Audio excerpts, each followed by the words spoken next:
Good morning to everyone. আজকে তোমাদের সাথে শেয়ার করতে চলে এসেছি গোপাল সোনার আরেকটি কেকের ভিডিও। এই কেকটির অর্ডার দিয়েছিল জন্মাষ্টমীর আগের দিন রাতের বেলা 1টার সময়। এই কেকটি যে অর্ডার দিয়েছিল ও ছিল আমার দিদির ক্লাসমেট।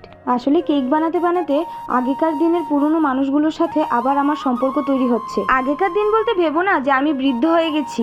আগেকার দিন বলতে আমি বোঝাতে চেয়েছি যে আমার স্কুল লাইফে যেসব বন্ধু বান্ধবীদের সাথে স্কুলে থাকতে কথা হতো, কিন্তু কলেজে গিয়ে তাদের সাথে সম্পর্কটা বিচ্ছিন্ন হয়ে যায়, তাদের সাথে আবার আমার নতুন করে কথা হওয়া শুরু হয়েছে এই কেকের মাধ্যমে।